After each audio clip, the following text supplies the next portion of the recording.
Good morning everyone.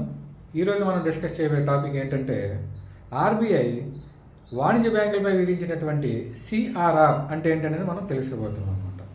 CRR అంటే cash reserve ratio. Cash reserve ratio అంటే వాణిజ్య bank ఒక ఆర్థిక సంవత్సరంలో గల ఎన్డిటిఎల్పై ఒక నిర్దిష్ట శాతాన్ని ఆర్బీఐ వద్ద నగదు రూపంలో నిల్వ ఉంచుతుంది అనమాట. దీన్నే మనం సిఆర్ఆర్ అని అంటాం అనమాట. అసలు ఈ ఎన్డిటిఎల్ అంటే ఏంటి? ఎన్డిటిఎల్ అంటే ఒక వాణిజ్య బ్యాంకు ఒక ఆర్థిక సంవత్సరంలో సేకరించినటువంటి మొత్తం డిపాజిట్లలో ఎంత కొంత డిపాజిట్లని వేరే బ్యాంకులో డిపాజిట్ చేస్తుంది అనమాట. అలా వేరే బ్యాంకులో చేసినటువంటి డిపాజిట్లను తీసేయగా ఉన్న మొత్తాన్ని ఎన్డిటిఎల్ అని అంటమాట.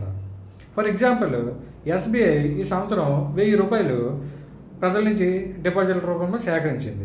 ఈ 1000 రూపాయల్లో 200 రూపాయలని కెనరా బ్యాంకులో డిపాజిట్ చేసిందని అనుకున్నాం. అప్పుడు ఎస్బీఐ వద్ద ఈ ఆర్థిక సంవత్సరంలో ఉన్న ఎన్డిటిఎల్ ఎంత?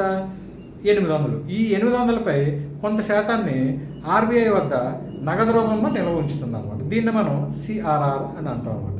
ఈ సిఆర్ఆర్ పైన ఆర్బీఐ వాణిజ్య బ్యాంకులకి ఎటువంటి వడ్డీ కూడా చెల్లించదు. అయితే ఆర్బీఐ ఈ వాణిజ్య బ్యాంకు సంక్షోభం సమయంలో ఉన్నప్పుడు ఈ సిఆర్ఆర్ను ఉపయోగించి ఈ వాణిజ్య బ్యాంక్ యొక్క సంక్షోభాన్ని నివారిస్తుంది అనమాట. ఈ సిఆర్ఆర్ 1934 ఆర్బీఐ చట్ట ప్రకారం ప్రవేశపెట్టబడి 1956 సంవత్సరం నుండి అన్ని రకాల వాణిజ్య బ్యాంకులలో అమలు చేయడం జరుగుతుంది. అయితే ఆర్బీఐ 3% నుండి 15% వరకు సిఆర్ఆర్ని విధిస్తుంది. 2022 సంవత్సరం నుంచి కూడా 4.5%గా సిఆర్ఆర్ కొనసాగుతుంది.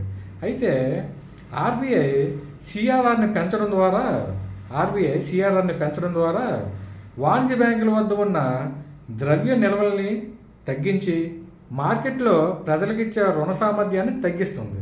మార్కెట్లో ప్రజల దగ్గర రుణ సామర్థ్యం తగ్గడం ద్వారా ద్రవ్య సరఫరా తగ్గుతుంది. మార్కెట్లో ద్రవ్య సరఫరా తగ్గడం ద్వారా డిమాండ్ తగ్గి కొనుగోలు శక్తి తగ్గి ద్రవ్యోల్బణం తగ్గుతుంది. అదే సిఆర్ఆర్ని తగ్గించిందనుకోండి, వాణిజ్య బ్యాంకుల వద్ద ద్రవ్య నిల్వలు పెరిగి ప్రజలకి రుణాలు ఇచ్చే సామర్థ్యం వాణిజ్య బ్యాంకులకు పెరుగుతుంది. ప్రజలకి రుణ సామర్థ్యం పెరగడం ద్వారా ప్రజల వద్ద ద్రవ్య సరఫరా పెరిగి కొనుగోలు సామర్థ్యం పెరిగి డిమాండ్ పెరిగి ద్రవ్యోల్బణం కూడా పెరుగుతుంది. ఈ రకంగా ఆర్బీఐ ద్రవ్యోల్బణాన్ని తగ్గించడానికి ఈ సిఆర్ఆర్ని ఉపయోగిస్తుంది. సిఆర్ఆర్ని పెంచడం ద్వారా వాణిజ్య బ్యాంకుల వద్ద ద్రవ్య సరఫరా తగ్గించి కొనుగోలు సామర్థ్యం తగ్గి ద్రవ్యోల్బణం అన్నమాట అదుపులో ఉంటుంది.